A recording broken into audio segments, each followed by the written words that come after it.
ಎರಡು ಕಡೆಯಿಂದ ಸ್ವಲ್ಪ ಕಲ್ತು ಹೋರಾಟ ಆಗಿದೆ. ನಮ್ಮ 3 ಜನ PSIಗಳು ಮತ್ತು 8-10 ಜನ ನಮ್ಮ ಸಿಬ್ಬಂದಿಗಳಿದ್ದರು. ಅವರು ಕೂಡಲೇ ಅವರನ್ನು ಡಿಸ್ಪರ್ಸ್ ಮಾಡಿಸಿ ಪರಿಸ್ಥಿತಿ ತಿಳಿಗೊಳಿಸಿದ್ದಾರೆ. ತದನಂತರದಲ್ಲಿ ಸ್ವಲ್ಪ ಜನ ನ್ಯಾಯ ಬೇಕು ಅಂತೇಳಿ ಕೇಳಿಕೊಂಡು ಒಂದು ಕಡೆ ಸೇರ್ಕೊಂಡಿದ್ರು. ಅವ್ರಿಗೆ ನಾವು ಕನ್ವಿನ್ಸ್ ಮಾಡಿ ಪರಿಸ್ಥಿತಿ ತಿಳಿಗೊಳಿಸುವಲ್ಲಿ ಯಶಸ್ವಿಯಾಗಿದ್ದೀವಿ. ಬೆಳಗ್ಗೆನೂ ಕೂಡ ನೋಡಿದೆ, ಗೃಹ ಸಚಿವರು ಅವರ ಹೇಳಿಕೆ ಏನೂ ಇಲ್ಲ, ಎವ್ರಿಥಿಂಗ್ ಇಸ್ ಅಂಡರ್ ಕಂಟ್ರೋಲ್, ಎಲ್ಲ ಅಂಡರ್ ಕಂಟ್ರೋಲ್ ತಗೊಂಡ್ಬಂದ್ಬಿಟ್ಟಿದ್ದೀವಿ ಅಂತ ಬಹಳ ಕೂಲಾಗೆ ಮಾತನಾಡಿದ್ದಾರೆ. ಆದರೆ ಒಂದು ನಾವಿಲ್ಲಿ ತಿಳ್ಕೊಬೇಕಾಗಿರ್ತಕ್ಕಂಥದ್ದು, ಏನು ನಾಗಮಂಗಲದಲ್ಲಿ ಇನ್ಸಿಡೆಂಟ್ ಆಯಿತು, ಕೆರಗೋಡಲ್ಲಿ ಇನ್ಸಿಡೆಂಟ್ ಆಯಿತು, ಇವತ್ತು ಮದ್ದೂರಿನ ನಗರದಲ್ಲಿ ರಾಮ್ ರಹೀಂ ನಗರ ಇನ್ಸಿಡೆಂಟ್ ಏನಾಗಿದೆ, ಯಾರು ಗಲಾಟೆ ಮಾಡಿದ್ದವರಿಗೆಲ್ಲ ಅರೆಸ್ಟ್ ಮಾಡಿದ್ದಾರೆ, ಏನು ತೊಂದರೆ ಇಲ್ಲ. ಆಮೇಲೆ ಗಣೇಶನ್ ಇನ್ವೆಸ್ಟ್ ಮಾಡಿದ್ದಾರೆ. ಕೃತ್ಯ ನಾವು ಕರ್ನಾಟಕದಲ್ಲಿ, ನಾವು ಪಾಕಿಸ್ತಾನದಲ್ಲಿದ್ದೀರಾ ಕರ್ನಾಟಕದಲ್ಲಿದ್ದೀರಾ ಅನ್ನೋ ಭ್ರಮೆಯನ್ನು ಇಡೀ ರಾಜ್ಯದಲ್ಲಿ ಇವತ್ತು ಮೂಡ್ತಾ ಇದೆ. ಕಳೆದ 2 ವರ್ಷದಿಂದಲೂ ಇದೇ ರೀತಿಯ ಘಟನೆಗಳು ನಡೀತಾ ಇದೆ. The recent communal clash in Maddur and Mandya district during the Ganesh Visarjan is like a deja vu of last year's Ganesh Visarjan clash in Nagamangala. What began as a peaceful religious procession turned violent when unidentified assailants reportedly hurled stones at the Visarjan procession near a mosque in the Ram Rahim locality on September 7th, leading to injuries among 8 people. Over 20 people were detained in connection with the violence. This disturbing incident marks a sharp departure from Mandya's long-standing reputation as the region of relative communal harmony. Why are communal tensions now rising in areas like Old Mysuru, which remained peaceful for decades, while neighboring coastal regions like Dakshina Kannada have seen such unrest for years? Are caste and political realignments, particularly the shifting Vokalika base and the BJP-JDS alliance, deepening religious divides? How much responsibility lies with the ruling Congress government accused of appeasement politics? And to what extent is the BJP exploiting the situation for political gain? To explore these critical questions, we are joined by senior journalist and activist Shivasundar, who has closely followed the region's socio-political landscape and has been vocal against the rising communal polarization. Thank you so much, sir, for joining us once again. And this time, as we saw that there was communal violence in Maddur, again, very similar to what happened last year during Ganesh Chaturthi. And this is a constant thing that we are seeing, that there is an increase in the Old Mysuru region, which was relatively calmer at least a decade ago. So why is this happening in your experience? Is there a pattern that you notice across communal violence, not just regarding Ganesh Chaturthi, but we have seen instances of, in general, communal violence happening a lot. A few months ago, we had the pole incident, the flag incident that took place. So what is happening? What is the cause? And is there a pattern to this? Yeah, there is a pattern, no doubt about it. I think we discussed the same issue during this Nagamangala Ganesh Chaturthi Visarjana time, I think. And just 3 months later, we had this Keregodo flagpole thing. And the pattern is that the BJP has invested itself in this area. They want to win over this area, especially because if you see the whole political voting pattern of the whole Karnataka, they are actually relatively successful in having their presence in the Bangalore area, Bangalore metropolitan area, especially in Mumbai, Karnataka and Central Karnataka. What is eluding them is the Mysore area and the Hyderabad, Karnataka region.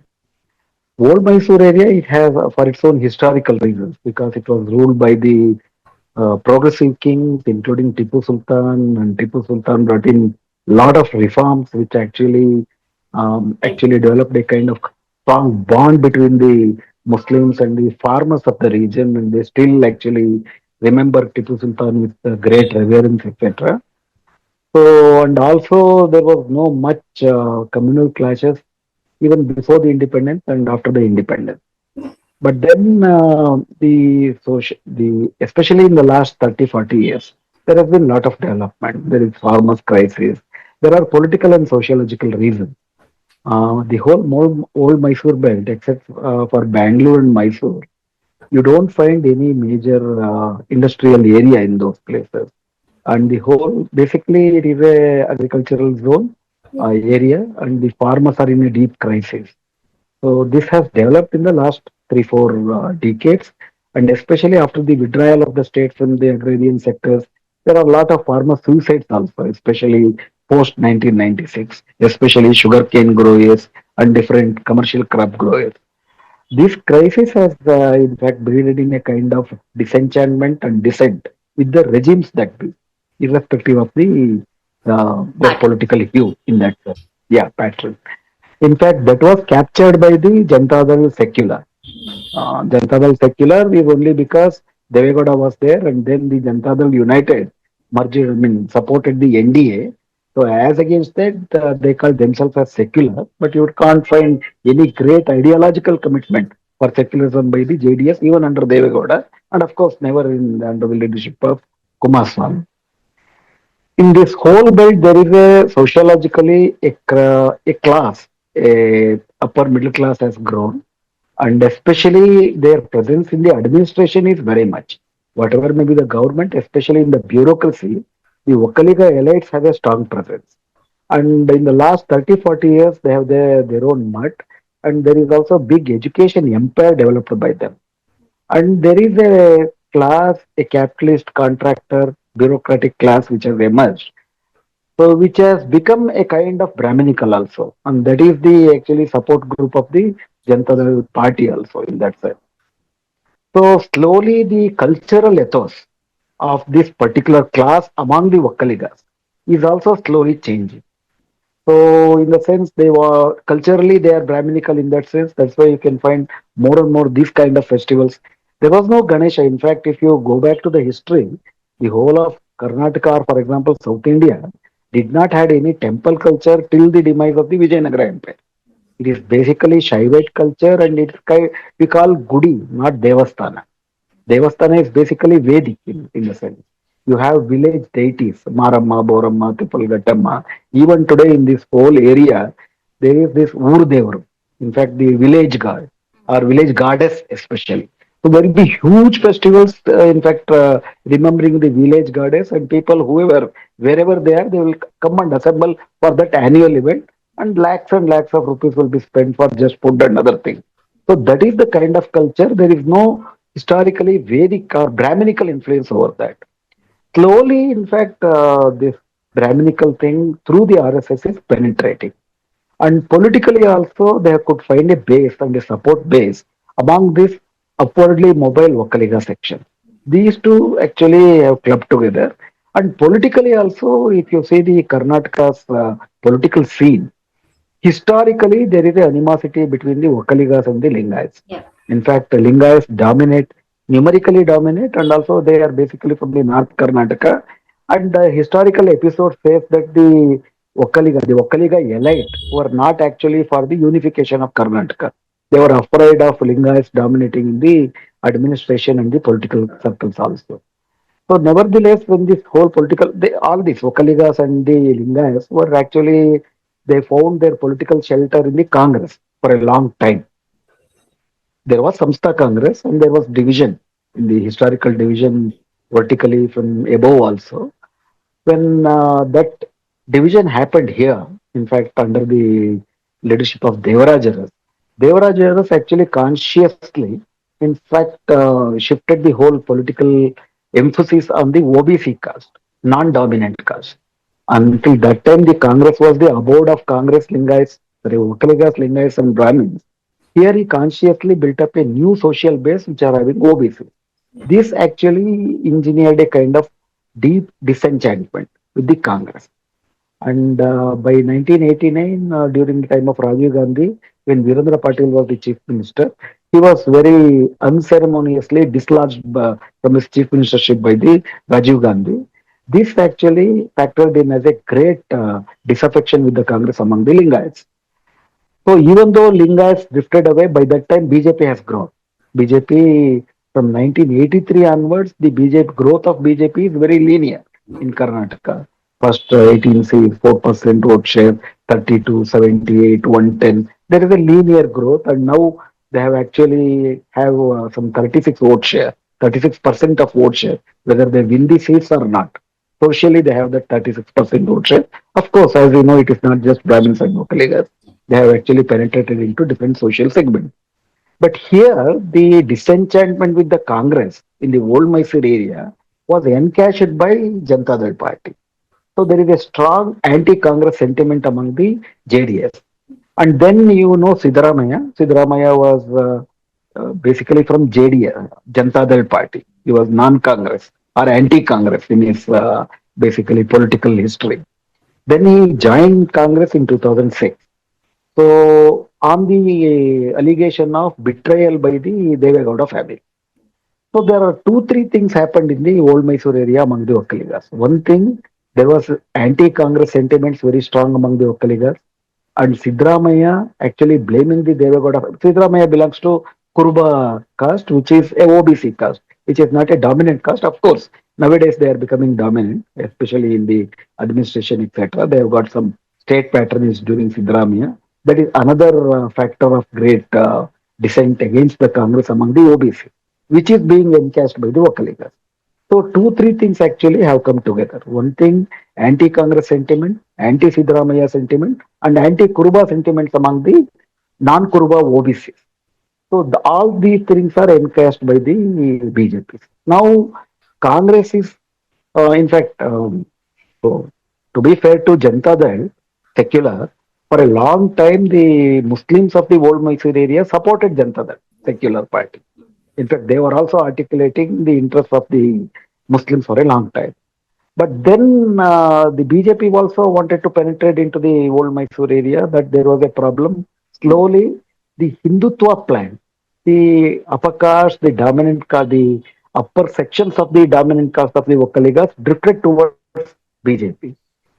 So the Janata Dal base was dwindling slowly. So when Kumaraswamy took the throne in the last 10 years, this drifting away of both Muslims and some section of Vokkaligas was also happening in a big way, which showed its clear signs during the 2018 elections and especially in 2023 elections. You know that the H.D. Kumaraswamy's sons, Nikhil Kumaraswamy, actually was defeated twice or thrice. Once during the by-election and also during the 2023 election. Especially when in 2023, the Muslims votes were polarized, completely polarized. This had a history from 2019 onwards. There was a kind of polarization of the Muslim votes towards the Congress and Janata Dal leadership. The elites of the Janata Dal were very angry and anxious about the polarization of the Muslims. But once when in 2023, Nikhil Kumaraswamy himself was defeated in Chenpatna, this was burst. In fact, this came in a big way, and both Kumaraswamy, Devegowda, and Nikhil Kumaraswamy are on record blaming Muslims for betraying them. And there was a big hue and cry from the ranks and files of the Janata Dal secular to teach the Muslims a lesson. So later on, you also know that they actually combined. They supported BJP in the 2024 elections. So slowly, BJP and RSS started penetrating into the social base of the Janata Dal secular. The penetration of BJP happens at the three level. I think there is the all India pattern, and that's what in my study I have also found in the Karnataka. First, they would like to actually portray themselves as a secular, non-corrupt party. Basically, non-corrupt party. Congress is a corrupt party, so whoever has some antagonism towards Congress will precipitate towards Janata Dal. I mean, the non-Congress, that is BJP. Then slowly, once they will also work through the RSS and their other frontal organizations.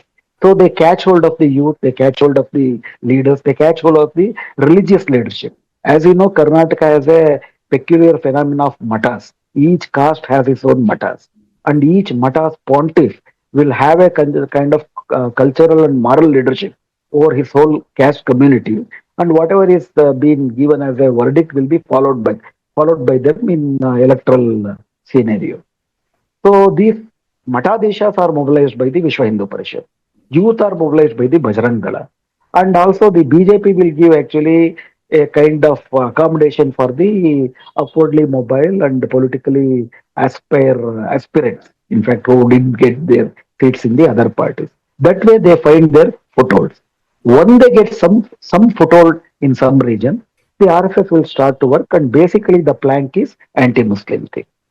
So the same three processes has happened in Old Mysuru area, and that has given entered into a second or a kind of third stage even in the Old Mysuru area. Nagamangala, Keregodu, these things are few incidents. Even during 2023, if you remember, they wanted to actually completely villainize Tipu Sultan because they know that unless Tipu Sultan is taken away from the historical memory of the farmers and the Vakaligas, they cannot, Hindutva cannot be braided into that. So they brought in Urigoda and Nanjagoda, which utterly failed. Even the pontiffs of the Matas, Vakaliga Matas did not support that. But Urigoda and Nanjagoda did not die. They are still alive. So whenever there is opportunity, they will bring back them. But then there is a continuously, they are bombarding this whole thing, the anti-Muslim rhetoric. In fact, there is one RSS leader by name Kalladka Prabhakar Bhatta. He's from coastal area. He's a important RSS leader, and he is instrumental in making coastal Karnataka a Hindutva laboratory. He's been visiting this old Mysore area regularly, especially Srirangpatna. You know, Srirangpatna is in the Mandya district, nearby Maddur. Maddur to Srirangpatna is hardly some 35 kilometers. The whole region, for that sense, is in fact influenced by Tippu. Madduru, the very name Madduru, is Maddu means this, explosives. In fact, that is the place where Tipu Sultan used to actually keep the explosives in the war, for the war purposes. So they want to actually completely villainize and marginalize and polarize Tipu Sultan, and there is a shrine in the Srirangpatna. Around that, they wanted to actually build some communal clashes that gave them dividends. In fact, for the first time, the BJP candidate in Srirangpatna got more than 10,000 votes. Earlier, the whole Mandya district together put, they would have not got some 10,000 or 12,000 votes. Now, together, they may get some, they are getting some 1,50,000 votes. I mean, in all the seven constituencies put together. Then Nagamangala thing happened the last year. So what? Then this Keregodu thing happened, and now this Maduru. In all these things, what is there is a very silly small incident, as you know. The pattern is what the Gadapati procession will be going. I mean, they will. In fact, in Nagamangala, they defied the order of the police and they changed the route towards the Muslim area. Here also there is a locality called Ram Rahim locality. Yes, just see the name. It is Ram Rahim locality. Such is the secularism there among the people. They wanted to go there. So they continuously they have these DJs. In fact, those songs, not spiritual songs, which are provoking songs, and also speeches, slogans. So they will provoke the Muslim to an extent that they would react. Not that they will not react, but if you go on provoking them, there will be some elements who would react. So that will be taken as an alibi, and that will be actually elevated into a huge kind of demonstrations and communal clashes, etc. The same thing happened in Maddur. The first day during that Visarjana, there was some skirmish that happened in front of the masjid there. Small There was incident some of stone pelting. some stone throwing. Once if it is still to be ascertained who threw the stone, etc. Next day there was a big procession, and you might have seen the how some Protests lady actually happening. so-called protest. There is a manipulated, very calculated kind of intervention. So now the whole rhetoric is what Congress is pro-Muslim, Congress is appeasing Muslims. So now it may not be completely anti-Muslim. Whatever anti-Congress thing is dormant, I mean, is very blatant among the Okkaligas, is now used for anti-Muslim thing also. It is the Congress engineered it. It is because of the Congress support that Muslims are appeased and they have got that kind of strength to pelt stones. So it is our land. How can we not hold our own procession? It is because of the Congress. Congress is pro-Muslim. So pro-Muslim means they are anti-Hindus. So Muslims are anti-Hindu.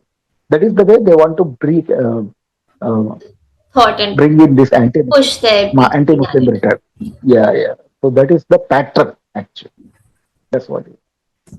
So it sounds like that the communal incident is much more of a political game and a political thought process rather than just being a small incident that occurred in the region by the people. Also, when Yeah, we, when you say political, I just want to make one correction. yes, In the common parlance, when they say political, it is understood as electoral. Yeah. It is not just it is not just an electoral game. They have a larger vision.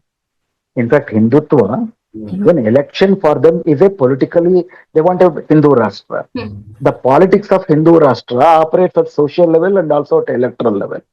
So it may give dividend at the electoral level, but they are not immediately, even if they don't get electoral dividend, they are not unhappy. How many shakas that they can open through this in each and every villages? How many youth they can capture, the Hindu of different caste? That is their immediate gain.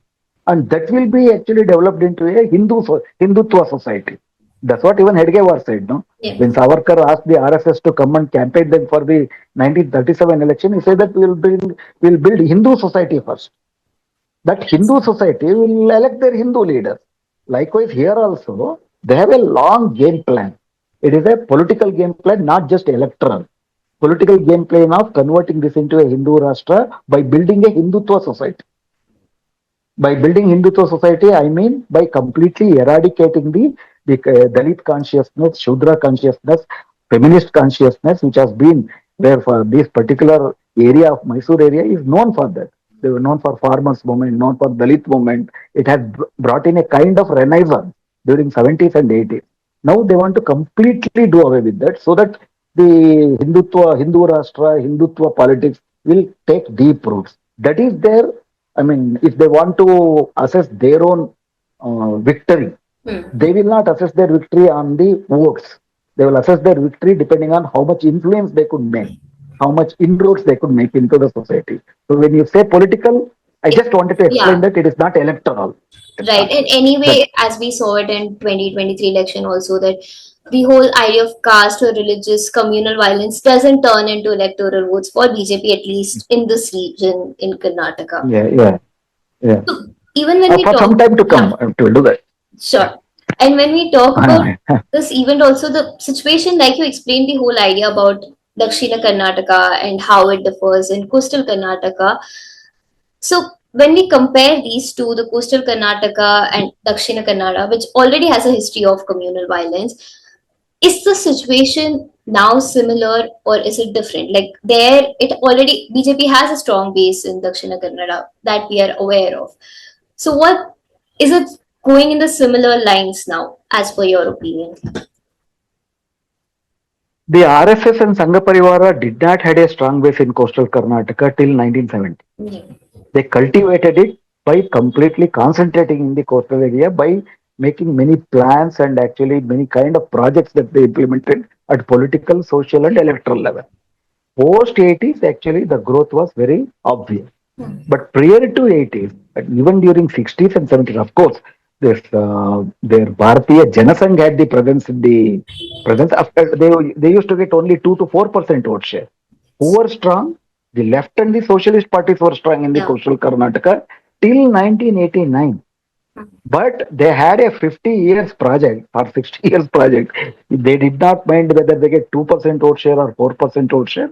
They continuously campaigned on the Hindutva Rashtra plan on different occasions. They will only change marginal changes in their political strategies. They continued it, and that started to give their dividends post 80s.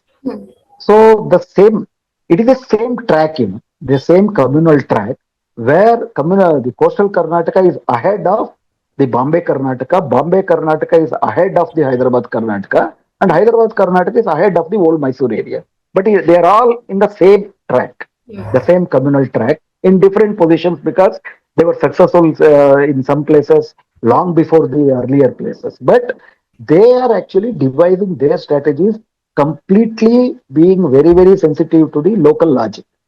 For example, Urigowda and Nanjegowda, when they thought that this will actually boomerang, they withdrew completely. Temporarily, they withdrew that. So they are very, very flexible in their tactics, but their strategy is perfect.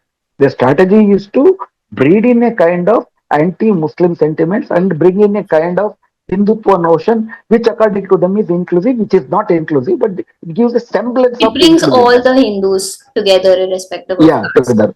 Because in their BJP political platform, there will be different morchas for each caste. There will be one corporator. There will be one small MLA candidate given to some caste which is completely neglected by the Congress. They will not give RSS or Sangha Chalak post, or they will not give chief ministership to any of these kind of but they will give representation, where Congress will not do even that. So that representation gives a feeling of inclusiveness. So that broad Hindutva thing, that's our correct kind of Hindutva. It is not a Golwalkarite Hindutva. Our correct Hindutva, which according to him, whichever is born in India is Hindu according to him. On that plan, they will have their game plan. So Karnataka is not impregnable for them. For that matter, not even any southern states. But it will Now, take time. They will experiment. Yeah, they will experiment with the different projects. We should have counter programs or a proactive programs to actually um, to see that this is defeated. But on the secular forces, they are not as active or as visionary for the purpose of constitution as the Sangha Parivar is for their Hindu Rashtra ideals. That is the problem. also, when we talk about this, so how the opposition claimed that the ruling Congress government was the cause of stone pelting in Maddur. So, does this thing hold any merit that this could be a pre planned incident? Does it hold any merit?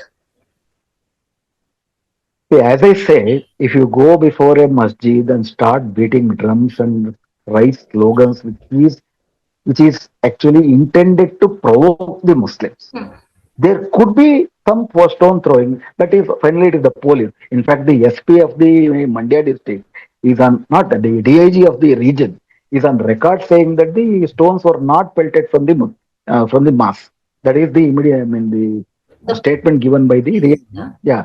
But then the thing is not the immediate cause. If there is a post 90s, there are many studies of the communal clashes which has given its report saying that if it is a temporary incident or if it is a episodic or instantaneous thing, no communal clashes can sustain more than a day or two. Yeah. But if you want to actually elevate it into a sustained kind of communal polarization by the political forces, especially BJP and Sangha Parivar, then only it will prolong. For example, it was a silly thing that happened in the first day, on the September 9th. It was a Yeah. very silly thing. It could have actually become peaceful. But And the very similar next incidents day, have happened across Karnataka. Very exact. small and it didn't get exaggerated. Yeah, yeah. In fact, in the Hyderabad, Karnataka area, there Yeah. was stone pelted by the Hindus. In Yeah. fact, those two Hindu boys were arrested. It did not precipitate into a communal clash. Here, there are the political forces which want to actually prolong this whole thing so that through that they can build their narratives, go take that to villages and they capture the The mood of sentiment the of the our people and sentiment emotion of of the it. people. Yeah, yeah. I think it doesn't carry any water that if they say that only stone pelting was the reason. Stone pelting may be immediate reason that police will say, but the whole region is whatever communal tension we are seeing today. It can be attributable to only the Sangha Parivar forces and their leaders. So when we talk about this, these incidents repeatedly we are seeing that over the years it keeps coming up. So what does it mean for the political landscape of the region of the Old Mysuru and Mandya region now, especially after this clash? They are getting the electoral dividend first and the foremost. If you want to analyze the whole thing on electoral, political, and social level, electorally earlier in the old Mysore area, especially if you take the Mandya district, at the best they used to get votes or put together all the seven MLA constituencies from 10 to 15,000. Now it is in 1 lakh, 1 lakh 15,000 put together. In Srirangpatna it is a bit larger, but in some areas it's there. That is electorally they are getting some dividend that will develop into a critical mass of vote share which will bring them seats in the coming years. They have their own electoral strategies also. Now that they have alliance with the JDS votes will also be transferred to them. And what JDS do not understand is that if you have an alliance with this kind of mammoth BJP party, the whole social base will transfer to them and they will not come back to JDS. Now at present they are unable to understand that. By that they are actually increasing their social base. This political animal called BJP is not like Congress. They are not satisfied just by getting votes. They want to make every voter a Hindutva ideological soldier. So once they get that base, they all their organizations, RSS, Not before that, even prior to that, even after that, Vishwa Hindu Parishad, Bajrang Dal, RSS, everything will work among them, and they will have program continuously. It is not that they are awake only during the electoral times. All the throughout the 5 years, and throughout they are awake, and they want to consolidate the kill the kind of the consciousness of the farmers or the progressive consciousness and breed in Population. Savarkarite Hindutva consciousness among the masses of the people. So unless you have a counter at political and social level through organized intervention, you cannot defeat them. So they will go on getting dividends. Whether they will get immediately the electoral vote share so that sufficient enough for them to become an MLA, that is a function of many other factors. But whether they are improving their social presence, their cultural presence, whether they are capturing that, there they are being successful only because there is a total absence of the opposition forces in that arena. Whatever opposition you see, it is only in the electoral arena. So we There talk is by no opposition, we protest mean by Congress, at least by now. Congress to, Yeah. at an extent, and the right Sangha to an extent. Now, of course, JDS is completely Yeah. with them. There is no cultural social agenda to counter them. Hmm. So that front is completely left to them. So Right. that is where they actually that is the secret of the Then success came actually. there. Yeah, Also, in this time, how do you view the invitation to Banu Mushtaq for the Mysuru Dasara inauguration event, especially when we talk yeah, about the cultural context? yeah. This Urigoda Nanjigoda thing is actually playing here also basically. See, Banu Mushtaq, you might be knowing that after she won that Booker Prize for Kannada, Narendra Modi did not greet him. None of their BJP and Sangh Parivar leaders felt pride about a Kannada writer getting, they say Kannada, Kannada Bauta, etc. and all that. None of them greeted Bana Mushtaq. There are two reasons there. One, not that the Dasara processions were not inaugurated by the non-Hindu. For example, there is a great Muslim writer by name K.S. Nisar Ahmad, who actually inaugurated Dasara when Pratap Singh was the MP Yeah. in his previous avatar actually between 2019 somewhere in 2014 and 19 in one of the Dasara was inaugurated by K.S. Nisar Ahmad. Here two factors are very important. One, Banu Mushtaq is a woman basically. Second, she is part of a rebels writers movement which is in Yeah. Kannada called as Bandaya Sahitya Sangatne. So she was a part of the rebel writers Writers. movement Bandaya Sahitya Sangatne.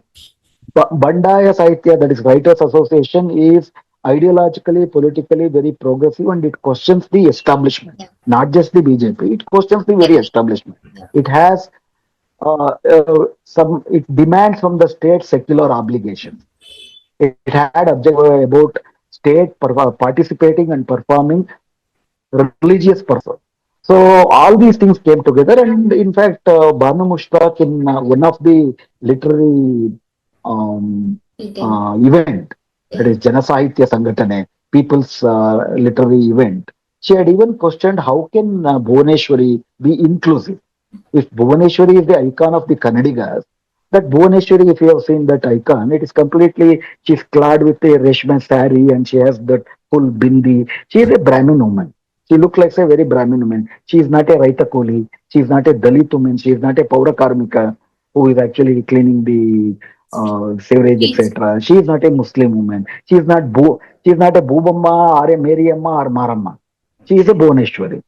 So why should there be an icon which actually corresponds to one particular subsect of a particular religion? That was a very, very important question. If you compare the similar national symbols in either in Telugu or in Tamil, it is more inclusive. It is not religious for that matter. So these questions are very pertinent, and that is why protest writers organization was formed in Karnataka. But later on, in fact, they were also co-opted into that. And Banu Mushtaq also, if you see in her Heartland, the story collection for which she got that Booker thing, she actually questions the religious orthodoxy of the Muslim community. Every story is actually questioning the Muslim orthodoxy. In fact, for that matter, she is not just questioning the Hindu fundamentalism, she is questioning the Muslim communalism Yeah. also. But since she had questioned the Bhuvaneshwari becoming the icon of the Kannada, and she has been questioning the Hindutva forces She's a lawyer in Hassan, and she's been part of the progressive organization questioning the Hindutva, Narendra Modi government, etc. This has become a sore eye for the BJP. Yeah. So it is a complex thing. One thing, the opposition of BJP is very, it's a vested It's interest, predictable. and it's a communal logic, and they want to make Dasara a completely Hindu event. You can raise the question of why Dasara is having still Hindu religious relics. And we can still ask the question, why should the state government should officially participate in a Dasara which has a particular religious symbols? We can still ask that question. But then the state has made this as a Nada Dasara, Nada Habba. Nada Habba is the state festival. State festival. Yeah. So should state have a festival is another question that we can progressive ask. But once you have made it a state festival and you are inviting Banu Musharraf as a guest, not as a Purohita to perform puja there. Yeah. You are a guest. State want to honor a writer. So the writer's obligation is to receive the honor, not to go and make puja to Chamundeshwar. Here, the demands by the BJP is to de-Islamize Banu Musharraf. They want, what is the demand there? You wear a sari, wear a kumkum, go to temple and make puja to Chamundeshwari, then only we will accept. The demand is to de-Islamize her. We won't accept you as a woman. I mean, we won't accept you as a Hindu woman. We will accept you as a, Muslim woman, we will accept you as a Hindu woman. So they want to, we won't accept you as a Muslim woman. Even though you are a Kannada writer, you are a Muslim woman, that's why you are not acceptable. So this is a very communal logic for which High Court has also actually taken them to task. Now the case is in the Supreme Court. I think tomorrow it will come for hearing. I think Supreme Court will also reject it. But the thing is, Banu Mushtaq is also able to answer some question. Why should the state, you all said and done, Dasara is a Hindu festival. Why should a state which is elected by all the people of this country should officially make a Hindu festival a state festival? Are you going to make Moharram or, for example, leave alone the non-Hindu kind of festivals? I am asking Shudra and Dalit festivals, whether we become the Nada Habbas. So we should demand the state to become more secular by participating there. And Banu Mushtaq is also on record saying that it is the Chamundi who has invited her. So how can you actually, the two things will not actually cannot coexist. So I have some critique of Banu Mushtaq also. But my major critique about is about BJP. BJP want to de-Islamize and de-Islamize Banu Mushtaq and Hinduize Dasara. The same so that is their whole narrative that gameplay, we and that should be condemned. started talking about in the beginning about how the whole Yeah. involvement comes into the region. So even this invitation does not necessarily translate into the socio-cultural space that we were talking about that was left blank and that's taken as an opportunity by the BJP to grow in the region. Thank you. Yeah, that's happening. Thank you. Thank you so much, sir, for explaining in such depth and such clarity about how this political landscape is being changed in the region and how it's much more than one communal clash or just one procession event. Thank you, sir.